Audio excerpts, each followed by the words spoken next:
할렐루야. 2021년 6월 30일 수요 온라인 예배 나오신 여러분 예수님 이름으로 축복하고 환영합니다. 이 시간 우리가 늘 함께 계시고 우리가 주님 곁에 머물기를 원하시는 주님 앞에 믿음의 고백을 올려드리는 귀한 찬양의 시간, 예배의 시간 되기를 소망합니다. 함께 찬양하겠습니다.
주님만이 내 모든 것 되십니다.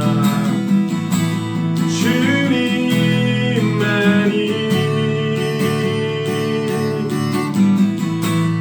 내 모든 것 되시니 주님만을 더 알게 하소서. 주님 곁으로 나를 이끄소서. 나를 이끄소서. 모든 것 다 드리며 충성 듣기 원하는 나의 참 소망, 나의 참 소망.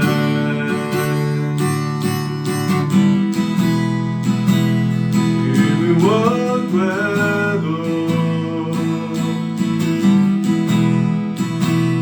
볼 수 없는 그 사랑, 그뿐 안에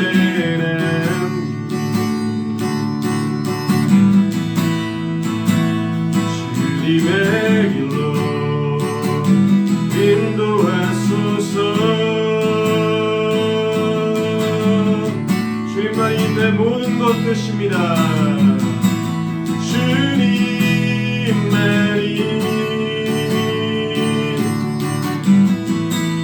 내 모든 것 되시니 주님만을 더 알게 하소서. 주님만이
나의 길 오직 그가 나의 길 오직 그가 아시나니 나를 단련하신 후에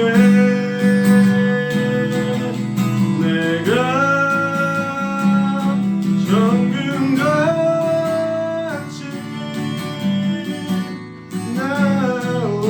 나오리라. 다시 한번 주가 보이신 생명의 길 나 주님과 함께 사는 마음을 누리며 주님 앞에 나아가리. 의로움이 되신 주 그 이름 예수 나의 길이 되신 이름 예수 나의 길 오직 그가 아시나니 나를 단련하신 후에 내가 정금같이 나오리라. 나의 길 오직 그가 아시나니 나를 단련하신 후에 내가 정금같이 나오리라.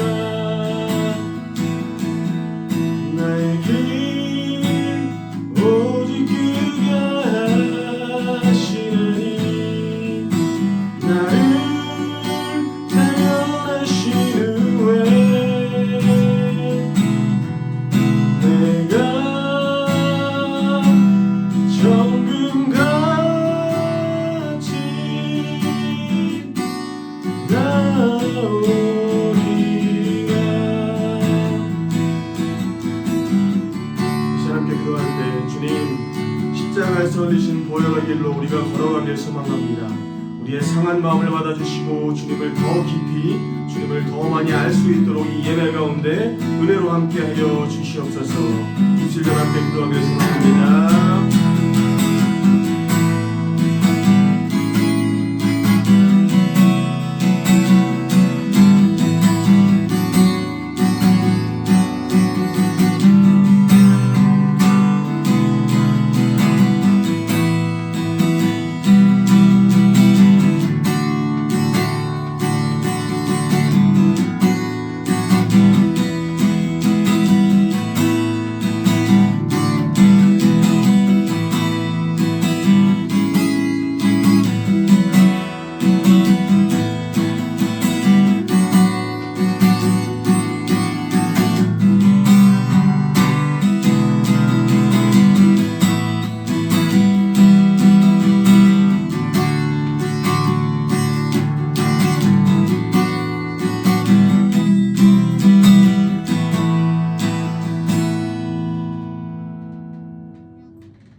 하나님 오늘도 예배의 삶에 예배의 자리에 있게 하시니 하나님 감사합니다. 우리의 매일의 삶이 말씀 가운데 있게 하시고 부족한 삶의 영역들이 말씀을 통하여 무너지고 다시 쌓아지는 놀라운 역사가 있게 하여 주시옵소서. 이 시간도 말씀을 통해 죄된 우리의 견고한 바벨이 무너지게 하시고 무너진 곳에 하나님의 교회가 세워질 수 있도록 인도하여 주시옵소서. 이를 위하여 단에 세우신 목사님 능력으로 붙들어 주시고 그 말씀의 능력이 온전하게 흘러가도록 하나님의 성령의 능력으로 붙들어 주시옵소서. 모든 말씀 감사드리며 예수님의 이름으로 기도드렸습니다. 아멘. 오늘 주신 하나님의 말씀 베드로후서 3장 1절로 7절의 말씀입니다. 사랑하는 자들아, 내가 이제 이 둘째 편지를 너희에게 쓰노니 이 두 편지로 너희의 진실한 마음을 일깨워 생각나게 하여 곧 거룩한 선지자들이 예언한 말씀과 주 되신 구주께서 너희의 사도들로 말미암아 명하신 것을 기억하게 하려 하노라. 먼저 이것을 알지니 말세에 조롱하는 자들이 와서 자기의 정욕을 따라 행하며 조롱하여 이르되 주께서 강림하신다는 약속이 어디 있느냐. 조상들이 잔 후로부터 만물이 처음 창조될 때와 같이 그냥 있다 하니 이는 하늘이 옛적부터 있는 것과 땅이 물에서 나와 물로 성립된 것도 하나님의 말씀으로 된 것을 그들이 일부러 잊으려 함이로다. 이로 말미암아 그때의 세상은 물이 넘침으로 멸망하였으되 이제 하늘과 땅은 그 동일한 말씀으로 불사르기 위하여 보호하신 바 되어 경건하지 아니한 사람들의 심판과 멸망의 날까지 보존하여 두신 것이니라. 아멘. 오늘은 진실한 마음을 일깨우라 라고 하는 제목으로 주의 말씀 증거하도록 하겠습니다. 주님의 귀하신 사랑이 여러분 한 분 한 분의 삶을 보존하시고 붙드셔서 날마다 주의 영광을 드러내는 삶 가운데 쓰임받게 하시기를 주님의 이름으로 축복합니다. 예전에 죽고 싶나요? 라고 하는 글을 읽어본 적이 있습니다. 죽고 싶다는 생각이 들면 하루 동안 아무것도 먹지 말아 보세요. 배고파 죽습니다. 죽지 않았다면 앞선 하루 동안 못 먹었던 음식을 다 쌓아놓고 먹어보세요. 배불러 죽습니다. 이것도 안 되면 하루 동안 아무 일도 하지 말아 보세요. 심심해 죽습니다. 그래도 안 죽으면 자신을 힘들게 하는 일에 맞서서 2배로 한번 일해 보십시오. 힘들어 죽습니다. 혹시나 안 죽으면 500원만 투자해서 즉석 복권을 사고 긁지 말고 바라만 보십시오. 궁금해 죽습니다. 잠시 후 죽을랑 말랑할 때 긁어보십시오. 반드시 꽝일 것입니다. 열받아 죽습니다. 그래도 죽고 싶다면 홀딱 벗고 거리로 나가보십시오. 사람이 많은 길이면 더 좋습니다. 얼어 죽기보다는 얼굴 팔려 죽습니다. 이상의 방법으로도 죽을 수가 없다면 이 지구상에서 할 일이 남아있는 이유입니다. 라는 글이었어요. 여러분, 오늘은 2021년도 6월의 마지막 날입니다. 알파와 오메가, 즉 시작과 마지막이 되시는 하나님께 감사한 것이 있어요. 그건 뭐냐면 우리의 삶의 시작과 끝이라고 하는 것을 발견할 수 있는 은혜의 수단을 심어 놓으셨기 때문입니다. 시간이 규칙적으로 흐르게 하셨어요. 초, 분, 시로 움직여지게 하셨고 그것이 더 커져서 하루, 또 일주일, 한 달, 1년이라고 하는 기간으로 움직이게 하셨습니다. 하루에 시작이 있으면 하루에 끝이 오고 한 달에 시작이 있으면 한 달에 끝이 오게 하셨어요. 그리고 그 끝은 새로운 시작을 연다는 것을 알게 하셨습니다. 우리는 이 반복되는 과정과 하나님의 말씀에 따라 죽음이 끝이 아니라 영원한 세계를 여는 시작임을 믿는 사람들입니다. 또한 주님의 약속과 같이 그분이 다시 심판주로서 이 땅에 재림하실 거라고 하는 것을 믿는 사람들이 저와 여러분이에요. 물론 예수님이 재림하시는 날과 시간을 정해놓고 사람들을 막 혼란하게 만들어서 모든 일상을 다 멈추게 만드는 잘못된 시한부 종말론은 문제가 있습니다. 예수님이 부활하신 후 제자들과 40일을 계시다가 제자들이 보는 앞에서 하늘로 이렇게 부름받아 올라가시게 되었습니다. 예수님은 올라가시면서 이미 성령이 오순절에 임할 것을 알고 계셨겠지만 제자들에게는 1절 말씀하시지 않았어요. 사도행전 1장 4절입니다. 사도와 함께 모이사 그들에게 분부하여 이르시되 예루살렘을 떠나지 말고 내게서 들은 바 아버지께서 약속하신 것을 기다리라. 하루가 지나고 또 하루가 지나고 그렇게 일주일이 넘도록 마음을 같이 해서 오직 기도에 힘썼지만 예수님께서 약속하신 성령은 오시지 않았어요. 아무런 일이 생기지 않지만 10일 동안 믿음으로 기도하며 기다린 성도들에게 주의 성령이 임재했다는 것입니다. 10일 후 오신다고 했으면 더 많은 제자들이 기도하며 기다렸을 수도 있었을 텐데 주님은 그 일에 대해서 절대로 말씀하시지 않았습니다. 마태복음 24장 그리고 마가복음 13장 누가복음 21장을 보면 예수님께서 종말의 때에 마지막 날에 일어나는 것들에 대해서 말씀해 주셨어요. 그날을 위하여 우리가 준비해야 될 것은 무엇이고 또 알고서 대비해야 될 것은 무엇인지에 대해서 알려주셨습니다. 특별히 당부하신 게 있어요. 마가복음 13장 32절로 33절입니다. 같이 읽겠습니다.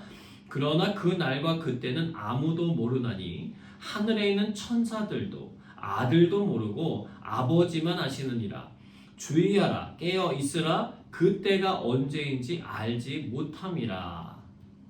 예수님의 종말의 때가 언제인지는 누구만 아신다고요? 하나님만이 아신다고요. 누구만 아신다고요? 하나님만 아신다고요. 안다고 말하는 사람들에게 끌려다니지 말라는 거예요.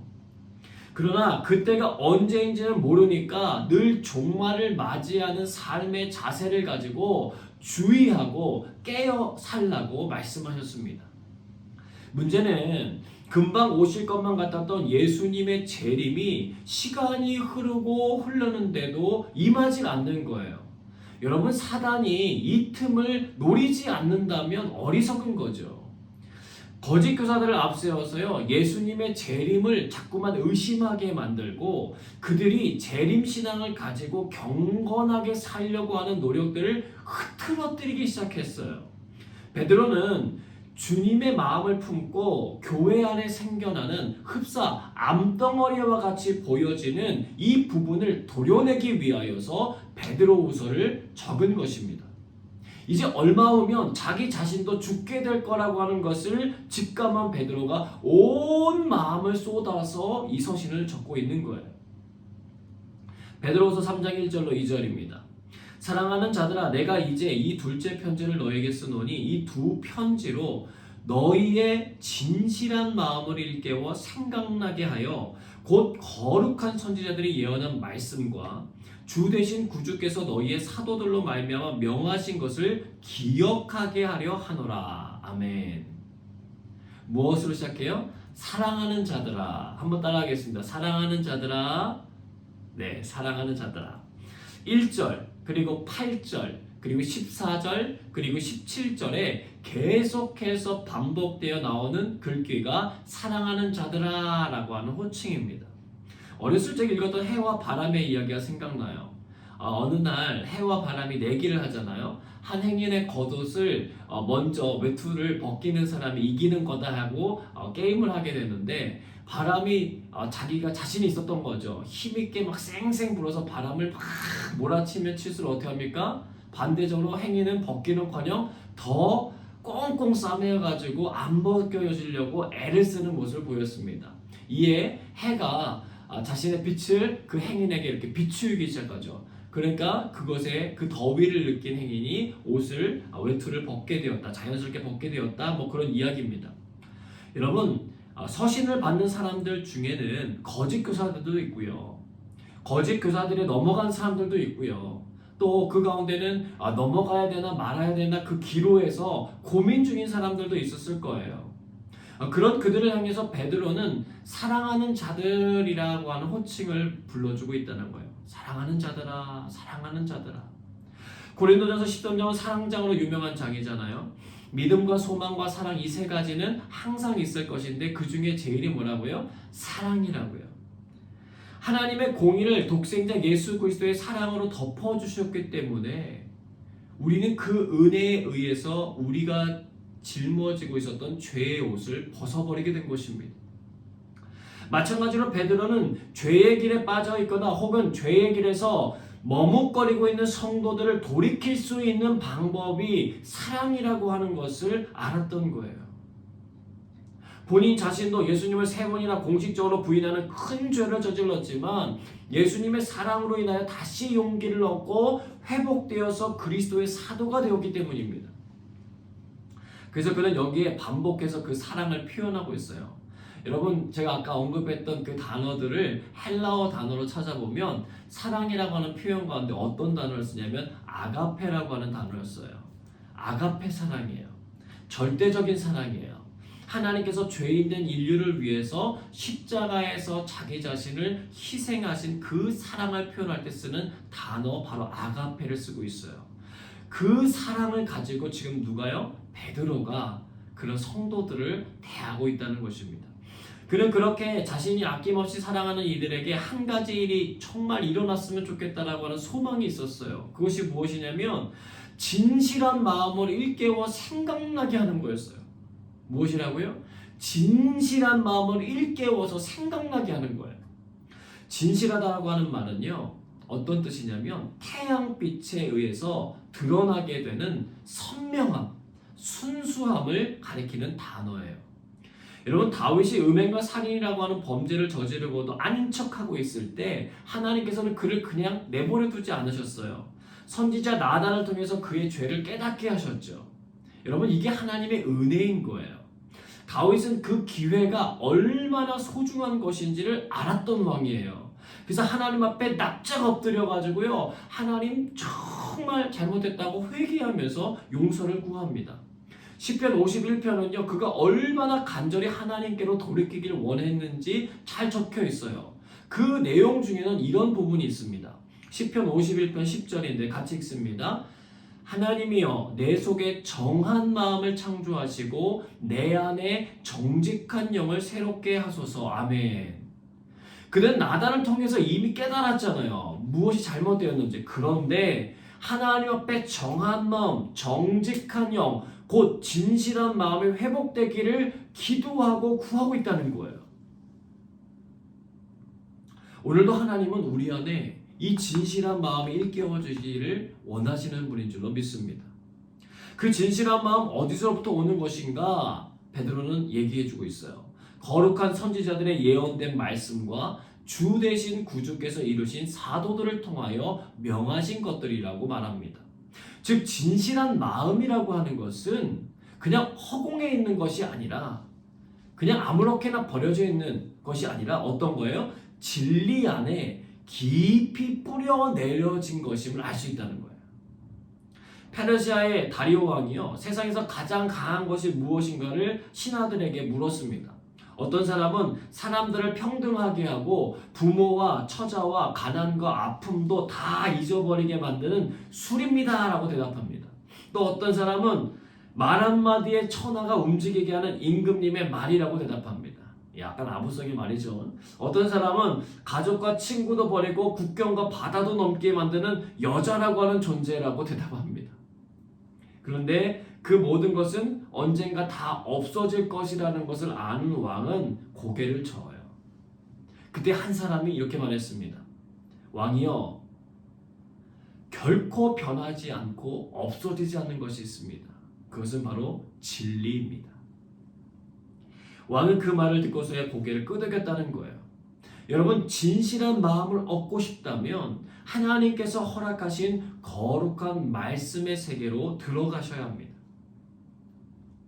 여러분, 하나님은요, 시대마다 하나님의 선지자들과 사도들을 세워서 주의 말씀이 온전하고 순전하게 지켜지도록 인도하십니다. 여러분, 그 사실 믿으십니까? 거짓 교사들, 이단들도 성경의 말씀 정말 들고 찾아와서 자기 마음대로 해석하고 그릇된 길로 인도하거든요. 하지만 우리에게 소망이 있는 게 뭔지 아십니까? 그것은 하나님께서 그것을 그냥 가만히 보고만 계시지 않는다는 거예요. 그 일에 반대해서 하나님의 진리를 말하는 사람들을 계속적으로 세우십니다. 그리고 그들을 통해서 오늘날도 일하고 계시다는 거예요. 우리가 기대하고 기도해야 될 것은 진리에 입각하여서 진실한 마음을 일깨워주는 거룩한 사도들이 많이 일어나는 거예요. 우리들이 그 거룩한 길에 들어서기를 사모하고 기도해야 합니다. 또 그 진리의 말씀을 잘 듣고 그것을 따라갈 수 있게 해달라고 기도해야 하는 거예요. 베드로서 3장 3절로 5절입니다. 먼저 이것을 알지니 말세에 조롱하는 자들이 와서 자기의 정욕을 따라 행하며 조롱하여 이르되 주께서 강림하신다는 약속이 어디 있느냐? 조상들이 잔 후로부터 만물이 처음 창조될 때와 같이 그냥 있다 하니 이는 하늘이 옛적부터 있는 것과 땅이 물에서 나와 물로 성립된 것도 하나님의 말씀으로 된 것을 그들이 일부러 잊으려 함이로다. 아멘. 이제요, 본격적으로요, 진리 위에 거하지 않는 거짓 교사들이 하는 행동을 고발해주고 있어요. 그들은 자기의 정욕을 따라 행하며 주님의 재림을 부인하고 조롱했다는 거예요. 그들은 과거의 오랜 현상들을 내세워서 재림을 외치는 사람들의 이야기를 부정하는 거예요. 이런 것입니다. 이 세계를 한번 보라는 거예요. 창조된 이래로 자연법칙은 변함이 없고 우리의 조상들 역시 죽은 후에 어떤 상태로 있다는 거예요? 그 상태로 그대로 남아있다는 거예요. 자연의 이런 질서를 거스르는 초자연적이고 신비한 재림이라는 없다는 거예요. 그러니까 이상한 날에 자꾸만 집착하지 말고 오늘 내가 누리고 행복한 일을 찾는 것이야말로 하나님이 원하시는 거라고 자꾸만 말하는 사람들인 거예요. 여러분 창세기 6장에 보면은요, 노아라고 하는 사람이 나와요. 그는 하나님께부터 방주를 지으라고 하는 명령을 받습니다. 이유는 죄에 가득한 인류를 하나님이 심판하기 위함이라고 하셨어요. 과거에 그런 일에 대해서 들어본 적도 없는 일이었습니다. 그러나 그는 그 말씀을 믿고는요, 하나님이 말씀해 주신 규격과 크기에 따라 방주를 만들어가기 시작했어요. 다른 사람이 볼 때는요, 정말 너무 어리석기 짝이 없는 행동이었습니다. 그는 그 일을 해야 했기 때문에 사람들과 더불어서 함께 어울리고 즐겁게 노는 일에 시간을 할애할 수가 없었어요. 임박한 날을 바라보며 그는 자신이 지켜야 할 사명을 감당히 했기 때문에 그렇습니다. 그러나 우리는 이 일의 끝의 이야기를 알고 있어요. 노아와 그의 가족들은 살지만 나머지 사람들의 생명을 다 잃어버립니다. 베드로는 그 이야기를 근거로 꺼내들어요. 봐라. 베드로후서 3장 6절로 7절입니다. 이로 말미암아 그때에 세상은 물이 넘침으로 멸망하였으되 이제 하늘과 땅은 그 동일한 말씀으로 불사르기 위하여 보호하신 바 되어 경건하지 아니한 사람들의 심판과 멸망의 날까지 보존하여 두신 것이니라. 아멘.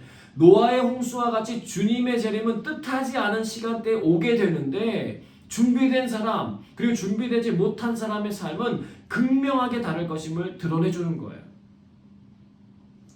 여러분 세계 통계 수치에 따르면 올해 지금까지 세계에 태어난 사람이 약 7천만 명입니다. 그런데 올해 현재까지 사망한 사람의 수가 약 3천만 명이에요. 많이도 태어나지만 많이도 죽어요. 죽음은 절대 멀리 있는 이야기가 아닙니다. 주님의 재림이 먼저일지 아니면 우리의 종말이 먼저일지는 몰라요. 하지만 성경은 분명하게 말씀해 주십니다. 주님이 재림을 약속하셨다. 그날은 올 것이니까 준비하라는 거예요. 그런데 이것에 대해서 반대하는 목소리가 있는데 그것은 그들이 정욕에 따라서 살려고 하기 때문이라고 밝혀주는 거예요. 여기서 정욕이라고 번역할 땐 에피디미아스라고 하는 단어는요, 자신의 손과 발을 꼼짝 못하게 만들 정도의 강력한 욕망을 의미할 때 사용되는 단어예요. 자기 의지대로 막 몸과 손이 움직이지 않게 만든다는 거예요. 사람의 정욕이 여러분 무서운 이유가 무엇인 줄 아세요? 그 정욕이요, 끝이 없기 때문에 그래요. 어느 정도 지나면 만족할 것 같지만 먹어도 허기진 사람처럼 계속해서 채우려고 하는 게 정욕이라는 거예요. 톨스토이의 사람에게는 어느 만큼의 땅이 필요한가라고 하는 이야기를 보십시오. 주인공 바흠은 농부였는데 늘 꿈이 있었어요. 비옥한 땅을 자기의 토지로 많이 가졌으면 좋겠다. 이 소원을 가지고 늘 살아왔습니다. 그러니 그것에 얼마나 관심이 있겠어요. 어느 날 소문을 들었는데 1천 루블만 내게 되면 하루 동안 걸어온 거리의 땅을 이유를 불문하고 그냥 주겠다는 거예요. 이야, 너무 신난다 그래갖고 그곳을 가요. 너무 이제 막 신이 나가지고 이제 전날 잠도 잘 못 자요. 잠도 잘 못 자고 다음 날이 돼서 이제 열심히 걷기 시작합니다. 열심히 걸어요. 네, 그러나 이제 한 가지 조건이 있었어요. 해가 지기 전까지 반드시 출발 지점으로 돌아와야만 그 땅을 주겠다는 거예요. 근데 이 사람 신나게 걷습니다. 막 열심히 걸어요.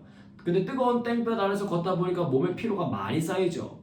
좀 쉬어가야 되겠다라고 하는 생각이 자꾸만 신호가 몸에서도 오고 마음에서도 오는데 어떻게 해요? 한 치의 땅이라도 더 갖고 싶은 욕심 때문에 걷고 또 걸어요. 그는 자신이 얻을 땅을 생각하면서 기진맥진했지만 쉬지 않고 걷고 또 걸어요. 이제는 돌아가야 할 지점이 되었지만 쉬지 않고 조금만 더 걸으면 가능할 거라고 하는 생각이 들어서 더 멀리 갑니다. 이제는 더 이상 안 되겠다고 여겨서 돌이켜서는 황급히 출발점을 향해 하는데 해는 점점 떨어지고 있는 거예요. 마음이 급해진 그는 더욱더 힘을 내어서 걷고 뛰기를 반복합니다. 결국 그는 출발 지점에 도착하지만 땅바닥에 쓰러져 숨을 거두게 돼요.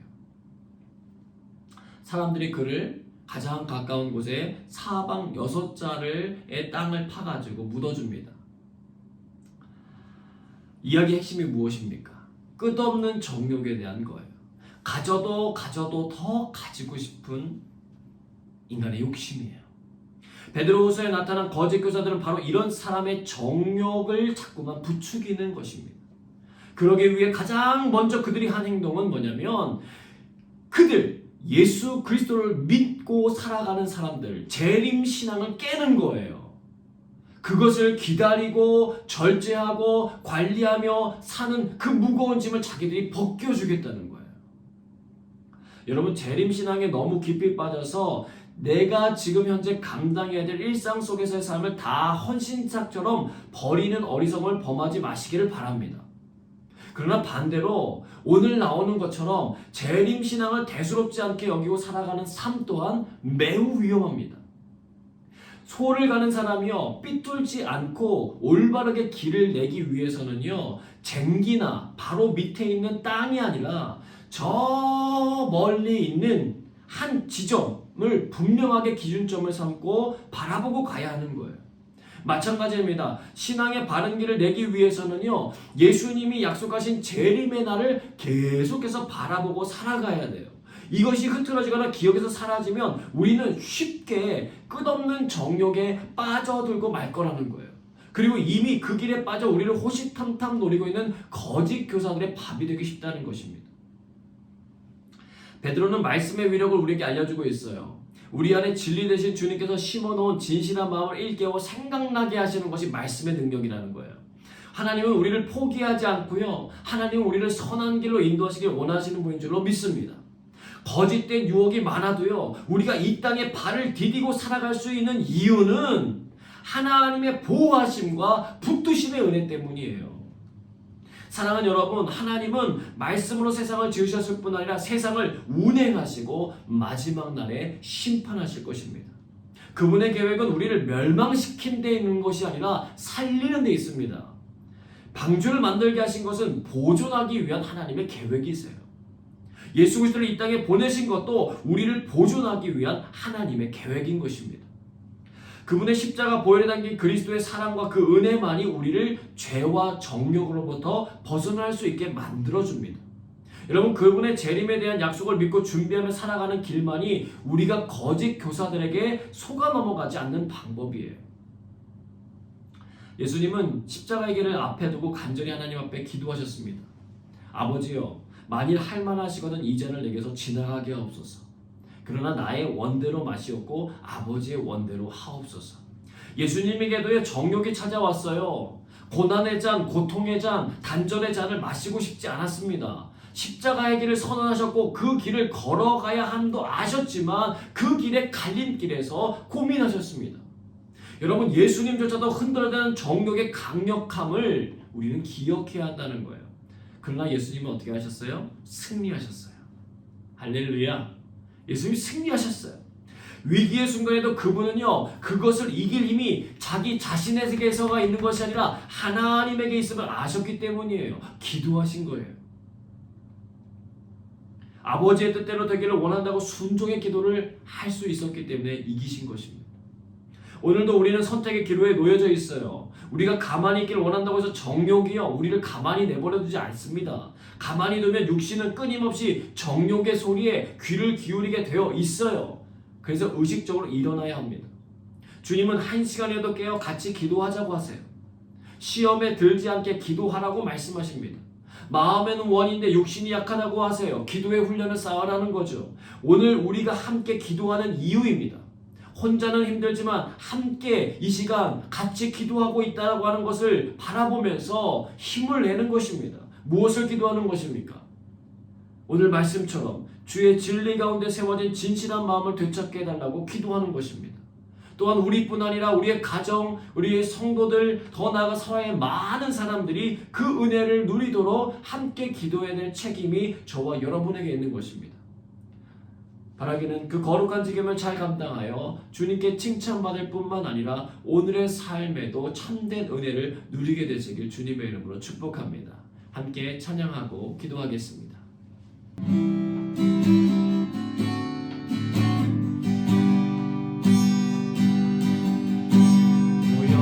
지나 하나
새롭게 하시네. 존귀한 주 보혈이 내 영을 새롭게 하네. 보혈을 지나 하나님 품으로 보혈을 지나 아버지 품으로 보혈을 지나 하나님 품으로 한 걸음씩 나아가네. 존귀한 주 보혈이 주 보혈이 내 영을 새롭게 하시네. 존귀한 주 보혈이 내 영을 새롭게 하네. 존귀한 주 보혈이 주 보혈이 내 영을 새롭게 하시네. 존귀한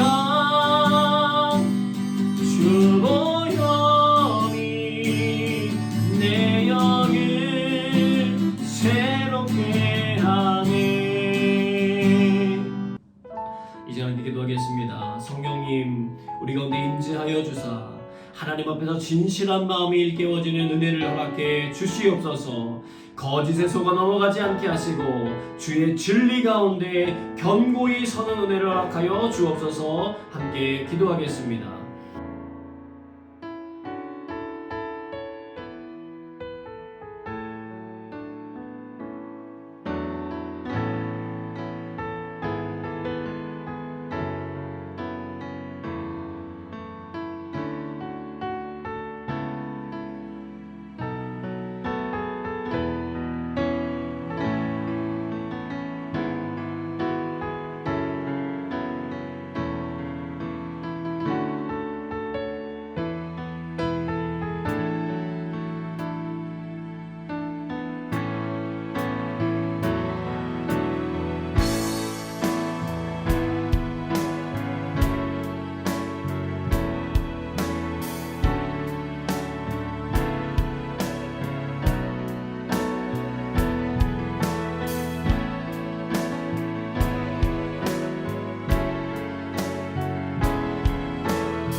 육체의 정욕을 이길 힘은 보혈의 능력뿐임을 믿습니다. 주님, 우리에게 순종의 마음을 부어주시고 주님의 뜻대로 살아가는 은혜를 허락해 주옵소서. 함께 기도하겠습니다.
하나님, 우리 교회와 이곳에 세우신 한인교회들, 그리고 싱가포르에 있는 모든 하나님의 교회들이 이 시기에 감당해야 될 구원의 방주 역할들을 감당하게 하여 주옵소서. 또 세워주신 모든 목회자들에게 성령의 기름을 부어주셔서 하나님의 뜻대로 하나님 모든 것들을 잘 진리 가운데 설 수 있도록 인도하는 일을 잘 감당하도록 인도해 주옵소서. 함께 기도하겠습니다.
하나님, 이곳 싱가포르가 대한민국에 하나님의 백성들이 많아지게 하여 주옵소서. 십자가 보혈로 덮어주셔서 재림하실 주님 기다리며 준비하는 인생들 되게 하여 주옵소서. 함께 생각나게 하시는 모든 이들을 위하여 중보하며 개인의 기도 제목 가지고 함께 기도하겠습니다.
이 시간 조용히 주님의 음성을 듣는 기도하도록 하겠습니다.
은혜와 사랑이 많으신 아버지 하나님, 우리를 사랑하여 불러주시고 그리스도의 보혈로서 그 모든 것들을 확증하여 주시니 감사합니다.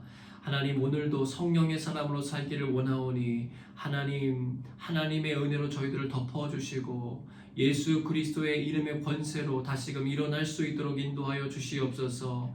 우리를 끊임없이 무너뜨리려 가는 욕심과 정욕, 탐심들 다 십자가 앞에 못 박게 하시고 하나님, 그리스도 예수의 사람으로 온전하게 다시금 우리의 삶이 재창조될 수 있도록 하나님 인도하시고 역사하여 주시옵소서. 하나님, 우리에게 주의 긍휼이 필요합니다. 주의 은혜가 필요합니다. 진실된 마음들이 회복되어지기 원합니다. 주의 진리 가운데 깊이 뿌리를 내리기 원합니다. 하나님의 주의 말씀을 통하여 하나님 기도하는 시간들을 통하여 주님을 더 알게 되게 원하고 주님의 그 진리 가운데 우리가 털을 깊이 내려서 정말 비가 나고 창수가 나도 무너지지 않는 반석 위에 세워진 집과 같은 그런 아름다운 집들이 우리 가운데 만들어질 수 있도록 인도하여 주시옵소서. 날마다 우리를 붙드시고 보호하신 아버지 하나님, 모든 악한 것들로부터 우리를 보호하여 주시고 주의 은혜 가운데 날마다 서가는 저희 모두가 될 수 있도록 인도하여 주옵소서. 지난 반년의 시간을 지켜주신 하나님 감사합니다. 이제 또 새로운 시작을 열 때가 될 텐데 하나님의 도우신 가운데 믿음의 간증이 더 많아지는 시간 되게 하시고 하나님 다시 오실 주님을 바라보며 재림의 신앙을 가지고 이 땅에서 준비될 것들이 무엇인지를 찾고 구하고 절제하고 기도하며 살아가는 믿음의 백성을 될 수 있도록 하나님 도와주시옵소서. 우리 사랑하는 영광교회 모든 식구들 어디에 있든지 무엇을 하든지 하나님의 진리 가운데 거하게 하시고 주께서 원하시는 그리스도의 장성한 분량에 이르기까지 쉼없이 한 걸음 한 걸음 잘 걸어갈 수 있도록 하나님의 특별한 은혜와 은총으로 붙들어 주시옵소서. 우리 영광교회가 주님이 기뻐하시는 방주 역할을 잘 감당하기 원하고 하나님 세계 열방을 향하여 기도하는 집이 되기 원하오니 주여 우리 교회를 그렇게 사용하여 주시옵소서. 주께서 이루실 일들을 기대하고 감사드리며 사랑이 마신 예수님의 이름으로 기도드리옵나이다. 아멘. 이제는 우리 구주 예수 그리스도의 은혜와 아버지 하나님의 그 크신 사랑하심과 성령의 역사하심이 때를 따라 도우시는 하나님의 능력의 손길을 날마다 경험케 하시길 주님의 이름으로 간절히 축원하옵나이다. 아멘.